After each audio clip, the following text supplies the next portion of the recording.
Hello बच्चों, let's read this question. The value of integration 0 to 1 x raise to power 4 1 minus x raise to power 4 upon 1 plus x square d x is R. तो हमें इस integral का value बताना है, क्या होगा। Start कर लेते हैं हमारे की कॉन्सेप्ट से। तो देखो की कॉन्सेप्ट क्या हो जाएगा, हम जानते हैं integration x raise to power n dx, इसका वैल्यू क्या होता है x raise to power n plus one upon में n प्लस वन प्लस में c, जहाँ पे n का कोई भी वैल्यू हो सकता है कॉन्स्टेंट -1 के अलावा। तो अब देखो आई हम बोल लेते हैं इंटीग्रेशन जो हमारा है 0 से लेके 1 तक x raise to power 4 1 minus x whole raise to power 4 upon में क्या है 1 plus x square d x. तो देखो इसको हम कैसे लिख रहे हैं, इंटीग्रेशन 0 से लेके 1 x रेज टू पावर 4 में हम 1 सब्ट्रैक्ट कर देते हैं और 1 ऐड कर देते हैं अपनी तरफ से।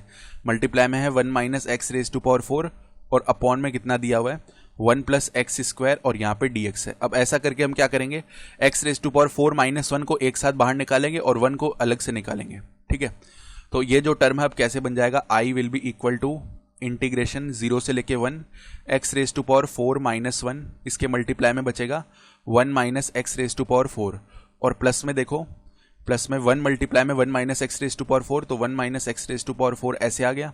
ठीक है, ये टर्म बना और होल अपॉन में कितना है, होल अपॉन में हमारे पास में जो टर्म है वो बोल सकते हैं हम 1 प्लस एक्स स्क्वायर है। ठीक है, और यहाँ पे dx लिखा हुआ है। अब टर्म्स को सेपरेट करके लिखेंगे, ठीक बात है। यानी i का जो वैल्यू है वो देखो अब फर्दर हमारे पास किस तरीके से बन जाने वाला है, i will be equal to यहाँ से देखो इंटीग्रेशन 0 से 1, अब x raise to power 4 minus 1 लिखा हुआ है तो इसको एक्स स्क्वायर का होल स्क्वायर माइनस 1 का स्क्वायर यानी a square minus b square apply किया, तो एक्स स्क्वायर माइनस 1 मल्टीप्लाई में एक्स स्क्वायर प्लस 1, एक तो ये बन गया।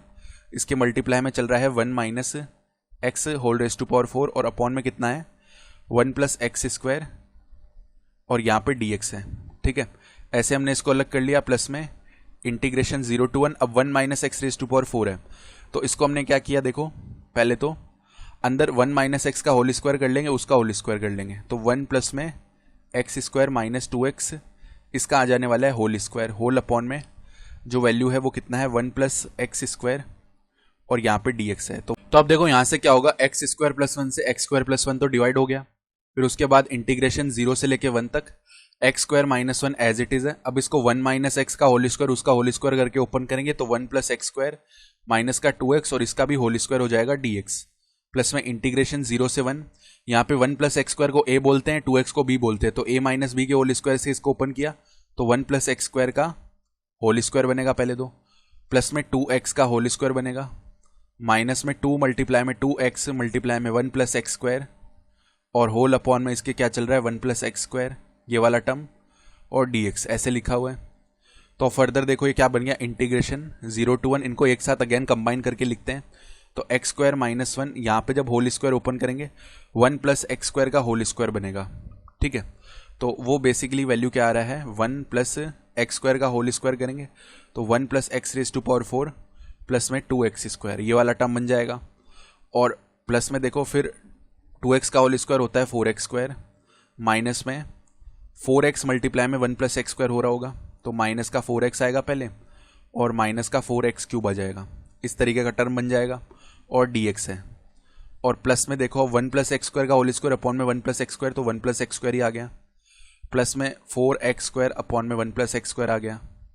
ठीक है, और माइनस में 4x आ जाएगा क्योंकि 1 प्लस एक्स स्क्वायर तो डिवाइड हो गया, इस पूरे का क्या है dx है। तो अगेन देखो i का वैल्यू क्या बन जाएगा, इंटीग्रेशन 0 से लेके 1, यहाँ पे अब देखो अंदर मल्टीप्लाई करते हैं। ठीक है, तो उससे पहले ऐड कर लेते हैं टर्म्स को जो कि सही रहेगा, तो x square minus 1 as it is है, तो अंदर देखो 1 या एक्स रेज टू पावर 4 पहले लिख दिया, माइनस का 4x क्यूब, फिर देखो 2x square plus 4x square कितना हो गया 6x स्क्वायर। ठीक है, और माइनस का 4x है प्लस में 1 है, ये वाला टर्म है, या dx चलो यहाँ पे नहीं लिखते हैं, प्लस ऐसे लगा के लिख देंगे। ठीक है, प्लस में देखो 1 प्लस एक्स स्क्वायर है, प्लस में 4x स्क्वायर अपॉन में 1 प्लस एक्स स्क्वायर है, माइनस का 4x है और यहाँ पे dx लिखा हुआ है पूरे में, तो ये dx है। ठीक है, अब एक काम करते हैं, इनको और अंदर मल्टीप्लाई करके लिखते हैं। i का वैल्यू देखो क्या आएगा, इंटीग्रेशन 0 to 1 एक्स स्क्वायर को जब इस कंप्लीट टर्म से मल्टीप्लाई किया तो x raise to power 6 minus 4x raise to power 5 then plus 6x raise to power 4, then minus का 4x² सॉरी माइनस का 4x क्यूब आएगा, ठीक है, और प्लस का x² आने वाला है, प्लस का x² आ गया। उसके बाद -1 को मल्टीप्लाई किया तो minus x raise to power 4, then minus का, क्योंकि -1 है ना, तो प्लस का 4x³ आएगा। इसी तरीके से माइनस का 6x², प्लस का 4x और माइनस का 1, ये टर्म बन गए। फिर प्लस में 1 है, प्लस में x² है, ठीक है, और उसके बाद में 4x² देखो, प्लस का 4x² अपॉन में 1 plus x² as it is है, और माइनस का 4x है, dx है, यहाँ पे dx आ गया। तो अब देखो क्या क्या चीज़ हम सम कर सकते हैं। i का जो वैल्यू है integration 0 to 1 x raise to power 6 as it is minus 4x raise to power 5 as it is. फिर देखो 6x raise to power 4 minus x raise to power 4, ये बन जाएगा प्लस का 5x raise to power 4, minus का 4x³ दिख रहा है और प्लस का 4x³ दिख रहा है, ये तो जीरो हो गए, ठीक है, यानी x³ का टर्म ही नहीं बचा।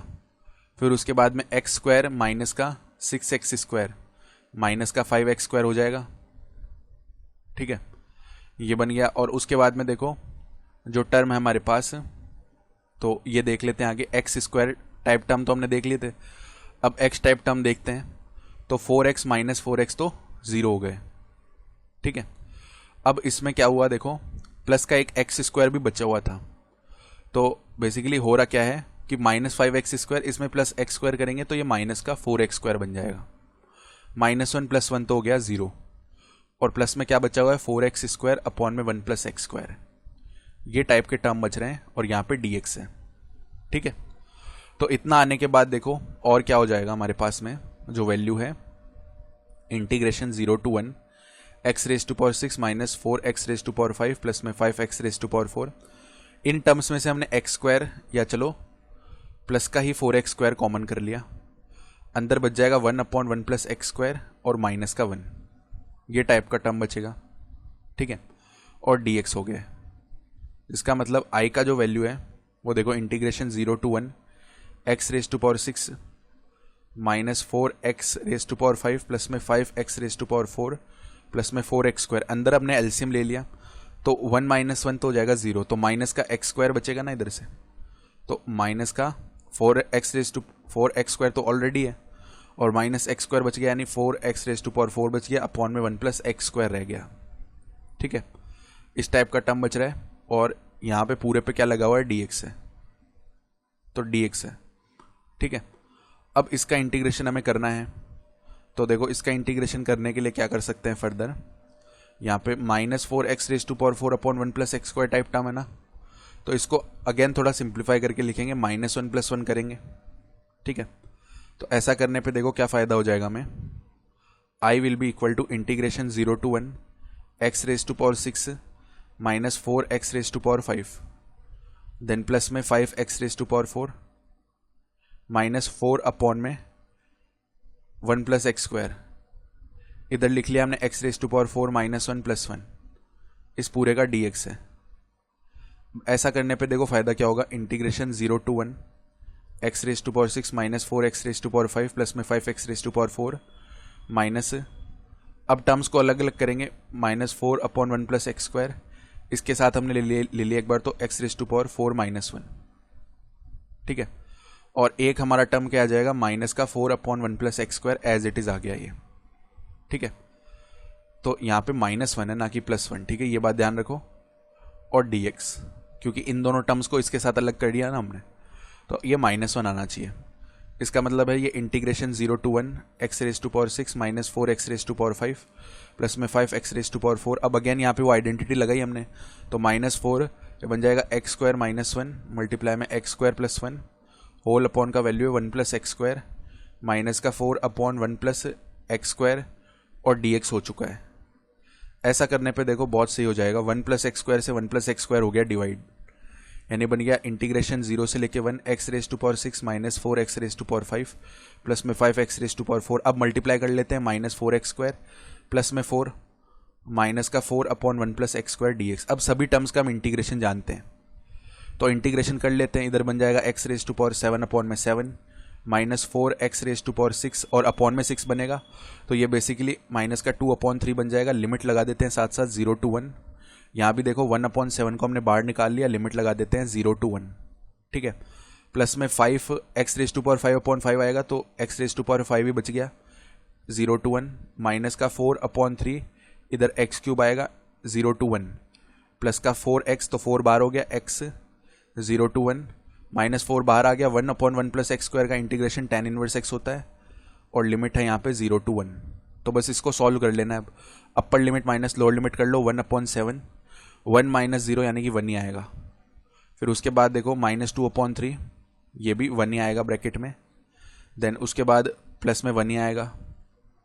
देन आगे देखो माइनस का 4/3 + 4, -4/3 प्लस का 4 आ गया। देन माइनस का 4, tan इनवर्स 1 का वैल्यू होता है π/4, tan इनवर्स 0 का वैल्यू 0 ही होता है। तो यहाँ से देखो ये क्या बन जाएगा 1/7, -2/3 -4/3 माइनस का 6/3 हो गया, 1 + 4 यानी कि 5 हो गया, माइनस का 4 मल्टीप्लाई में π/4 यानी माइनस का पाई हो गया। तो ये देखो कितना बन जाएगा 1/7 -2 प्लस में 5 माइनस का पाई। 5 - 2 कितना होता है 3 होता है, तो 1/7 प्लस में 3 minus pi, this value is basically equal to 22/7 minus का पाई। तो अगर ऑप्शन देखना चाहें तो यहाँ से ऑप्शन जो ए है ना वो सही हो गया है, 22/7 minus pi. I hope you understood this explanation. Best of luck.